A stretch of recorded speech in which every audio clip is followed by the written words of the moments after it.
sou a Fabi e hoje eu vim contar de forma resumida a história de Nichiren Daishonin. E para isso eu vou utilizar como fonte esse livro aqui, que é a coletânea dos escritos de Nichiren Daishonin. Só dando um recado rapidinho antes da gente começar a história, para quem vai prestar o exame do budismo, principalmente para o pessoal que vai prestar para o exame de admissão. A vida de Nichiren tá no cronograma de estudos, então presta atenção na história, ok? E se você não faz ideia do que seja o exame de budismo, no próximo vídeo eu vou explicar um pouquinho mais sobre isso. Nascido com o nome Zenitsumaru, Nichiren Daishonin nasceu no dia 16 de fevereiro de 1222, em Kominato, costa leste da província de Awa, no Japão. Nichiren nasceu numa família Chandala, que no sistema hindu constitui a classe social mais baixa, abrangendo profissões como pescadores, abatedores de animais e carrascos. E durante toda a sua vida, Nichiren sempre fez questão de falar que ele veio de uma família de uma origem bem humilde. E aos 12 anos, ele saiu para estudar num templo próximo chamado Seishoji, porque naquela época, somente nos templos era possível aprender a ler e a escrever. E durante o tempo que Nichiren passou estudando nesse templo, ele começou a perceber que os ensinamentos budistas haviam algumas contradições, o que o deixou confuso. E aí, ele determinou que, entre todos os sutras existentes, em um deles ele encontraria a verdade absoluta. E aí ele começou a se perguntar como é que ele ia fazer isso. E outra coisa que o atormentava desde sua juventude eram questões sobre a vida e a morte. E ele pensou que só conseguiria responder essas questões obtendo a sabedoria do Buda. Então, um dia, enquanto ele orava em frente à estátua do Bodhisattva Kozuku, ele manifestou o desejo de se tornar o homem mais sábio do Japão. E graças a essas orações, ele obteve uma joia de sabedoria que posteriormente fez com que ele compreendesse toda a essência de todos os sutras. E após muito estudo e contemplação, ele compreendeu a máxima verdade da vida e, considerando esse despertar como ponto de partida, ele determinou continuar trilhando o caminho dos estudos para que posteriormente ele pudesse apresentar suas ideias de forma sistemática, de forma que as pessoas conseguissem compreender. Então, aos 16 anos, ele ordenou-se sacerdote budista e adotou o nome de Zeishobu Henchyo. E depois de algum tempo, ele resolveu deixar seu mestre e partir para Kamakura, a fim de aprofundar seus estudos nas escolas Terra Pura e Zen. Porém, naquela época, Kamakura ainda era uma cidade nova e, portanto, com fraca tradição no budismo. E após 3 anos, Nichiren resolveu retornar para Seishoji. Porém, ainda no mesmo ano, ele resolveu partir para o oeste do Japão, lá no Monte Hiei, sede da escola Tiantai e do budismo em geral. Depois de lá, ele partiu para o Monte Koya, terra da escola Palavra Verdadeira, e de lá ele partiu para outros templos de outras cidades próximas a Kyoto e Nara. E após cerca de 10 anos de estudo, ele descobriu que o verdadeiro ensinamento do budismo se encontrava no Sutra de Lótus, que foi a essência da iluminação do Buda Sakyamuni, e que todos os outros sutras eram apenas caminhos que levavam até o Sutra de Lótus. Em 1253, ele retornou ao templo Seishoji, e no dia 28 de abril de 1253, ele recitou pela primeira vez o Nam-myoho Renge-kyo, apresentando então para toda a humanidade o caminho direto para a iluminação. E ele declarou que nenhum ensinamento que veio antes do Sutra de Lótus traziam a verdadeira iluminação do Buda, e que todas as seitas que se baseavam nesses ensinamentos eram desencaminhadoras. E foi nesse dia que ele adotou o nome Nichiren, que significa Lótus do Sol. E lá por volta do meio-dia, ele expôs a sua doutrina no templo, à presença de seu mestre e outros clérigos e aldeões. Só que o pessoal ficou muito bravo, porque eles acharam que Nichiren estava atacando suas crenças religiosas. E aí, o administrador da região, que era um seguidor da escola Terra Pura, tomou providências para que prendessem Nichiren. Porém, ele conseguiu escapar da prisão e ele decidiu voltar a Kamakura para transmitir seus ensinamentos. Porém, antes disso, ele foi até a casa de seus pais e os converteu a essa nova crença. E em agosto de 1253, Nichiren se mudou para uma pequena cabana num pequeno local chamado Matsugabayatsu, a sudeste de Kamakura. E lá, ele começou a difundir os seus ensinamentos, visitando também a casa das pessoas. E lá, ele também visitou templos próximos à cidade para dialogar e debater com os superiores das ordens religiosas existentes. E durante esses debates, ele criticou a escola Zen por ignorar os sutras e denunciou a escola Terra Pura por ensinar que a iluminação era facilmente obtida com a invocação do Buda Amida. E isso fez com que muita gente ficasse brava com ele, não somente os outros líderes religiosos, como também pessoas da parte do governo que seguiam essas escolas. E mesmo sabendo disso, Nichiren continuou propagando seus ensinamentos sem medo. De 1256 a 1260, o Japão passou por uma série de calamidades, entre tormentas, secas, enchentes, peste e fome. Em Iwamoto, para reunir manuscritos do cânone budista e reunir provas da causa real dos desastres. E foi nessa época que ele conheceu Nico Shonin, que posteriormente veio a ser seu legítimo sucessor. E no dia 16 de julho de 1260, Nichiren apresentou o seu tratado intitulado Estabelecer o Ensinamento Correto para a Pacificação da Terra, onde ele atribuía as calamidades sofridas pelo Japão com a prática errônea do budismo e a crença das pessoas em falsas doutrinas. E aí, Nichiren avisou nesse tratado que, enquanto as pessoas do Japão continuassem com esses ensinamentos errôneos do budismo, o país continuaria a sofrer calamidades. E utilizando-se dos sutras como prova, e dentre os 7 desastres mencionados nos sutras, 5 já haviam assolado o Japão. Faltavam apenas 2: invasão estrangeira e conflitos internos que acabariam por assolar a nação. E mesmo as autoridades tendo recebido essa advertência, eles resolveram ignorar o Nichiren. E aí, essa história se espalhou, chegando até os seguidores da escola Terra Pura, que ficaram muito bravos. E então, um grupo desses seguidores resolveu ir até a cabana onde estava Nichiren para matá-lo.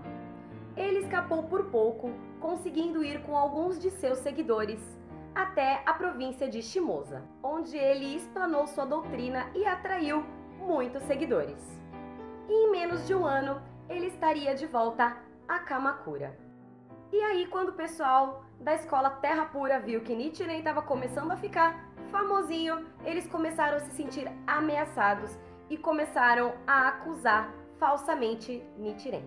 O regente dessa época era sacerdote de uma outra doutrina e era um inimigo declarado de Nichiren. E por causa disso, mesmo sem provas ou julgamento, no dia 12 de maio de 1261, Nichiren Daishonin foi condenado ao exílio para a desolada costa ao longo da península de Izu. E essa foi a primeira perseguição que Nichiren sofreu por parte do governo. O problema era que Izu é um reduto da escola Terra Pura, ou seja, Nichiren estava cercado de inimigos, de um monte de gente que não gostava dele, fazendo com que sua vida corresse grande perigo. Felizmente, um pescador e sua esposa foram muito generosos e o acolheram em sua casa. E mesmo exilado em Izu, Nichiren ainda conseguiu propagar os seus ensinamentos, convertendo também pessoas bem influentes, o que fez com que ele conseguisse um induto para retornar a Kamakura em fevereiro de 1263.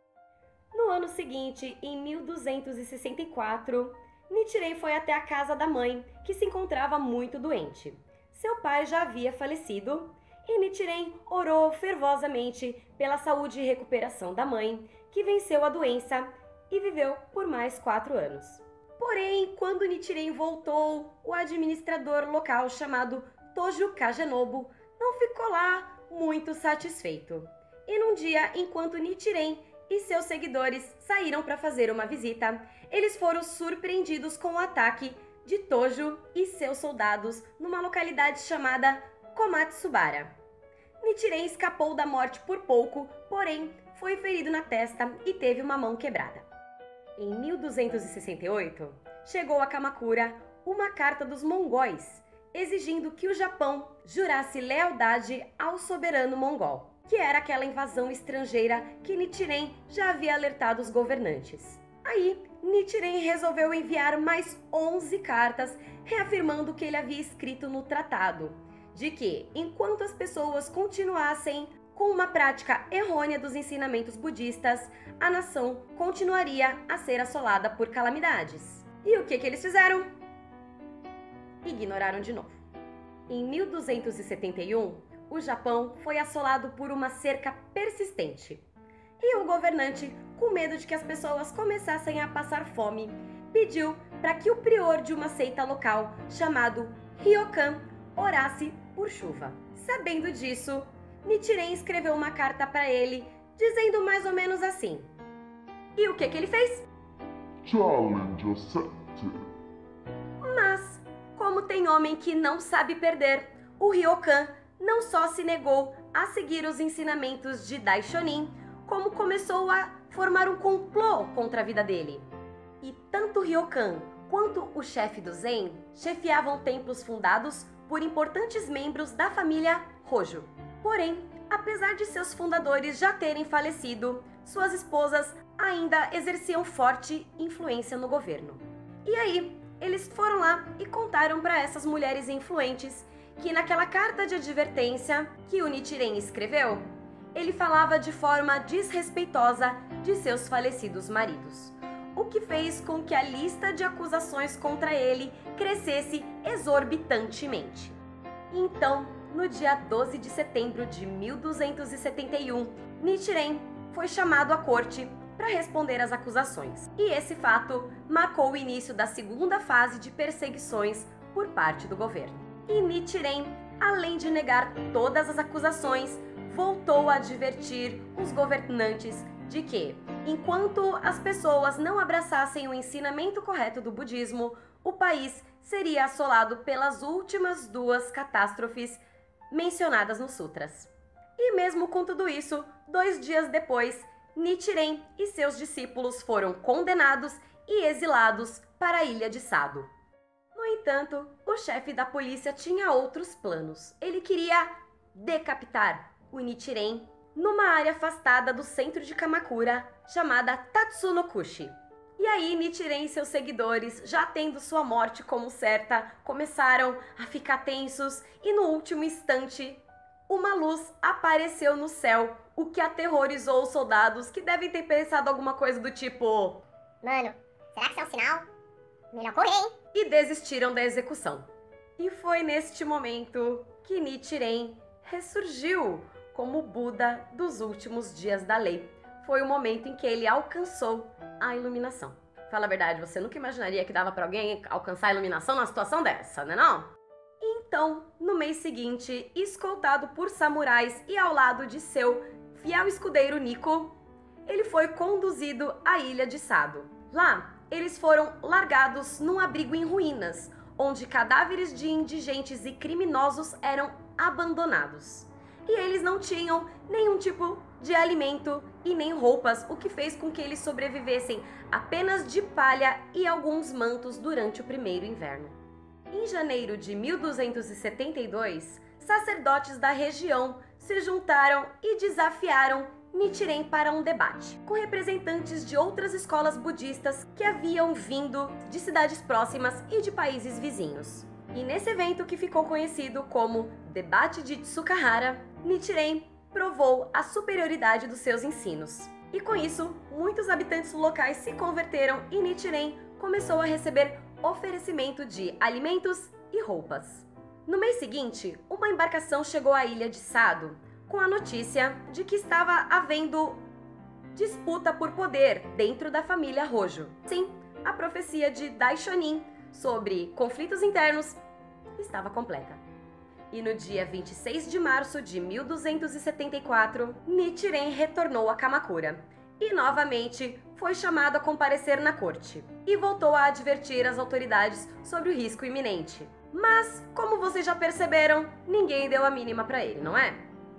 Então, no dia 12 de maio de 1274, Nichiren se mudou para uma pequena cabana aos pés do Monte Hinobu e 5 meses depois iniciou-se o ataque mongol. Nesse período, o Nikko conseguiu converter diversos moradores, entre sacerdotes e leigos da vila de Atsuhara. Porém, esses seguidores começaram a ser hostilizados pelos sacerdotes das seitas Tendai local e planejaram um ataque contra vários camponeses desarmados, prendendo-os sob falsa acusação de roubo. 20 deles foram presos e torturados e 3 deles acabaram decapitados. E esse fato ficou conhecido como perseguição de Atsuhara. E esse incidente foi super importante para a história porque, se anteriormente os ataques eram voltados diretamente a Nichiren, agora os líderes estavam se voltando também contra seus seguidores. Porém, nesse momento, a fé de seus seguidores já estava fortalecida, para que eles arriscassem a própria vida pela lei e se mantiveram firmes na fé. E foi esse o fato que fez com que ele escrevesse o nosso Daigo Honzon, o objeto de devoção para toda a humanidade, no dia 12 de outubro de 1279, quase 27 anos após ele ter recitado Nam-myoho Renge-kyo pela primeira vez. E prestes a fazer 61 anos de idade, Nichiren já se encontrava severamente debilitado. Então foi aí que ele designou Nikko Shonin como seu legítimo sucessor. E seus discípulos insistiram para que ele fosse até uma estação termal para tratar da sua saúde. Então, no dia 8 de setembro de 1282, ele foi de Minobu para Itachi. Porém, assim que ele chegou na casa de Ikegami Munenaka, ele começou a passar mal, não estava bem, e ele não conseguiu mais prosseguir com a sua viagem. Porém, seus seguidores, sabendo onde ele se encontrava, foram até lá. E no dia 13 de outubro de 1282, rodeado por discípulos e seguidores que recitavam o Nam-myoho Renge-kyo, Nichiren faleceu serenamente. E por hoje é só. Eu espero que vocês tenham gostado. Se você tem sugestões ou dicas de temas para vídeos próximos, não esquece de deixar aqui embaixo nos comentários. Deixe o seu like e compartilha para mais pessoas conhecerem essa história, ok? Um beijo! Tchau, tchau!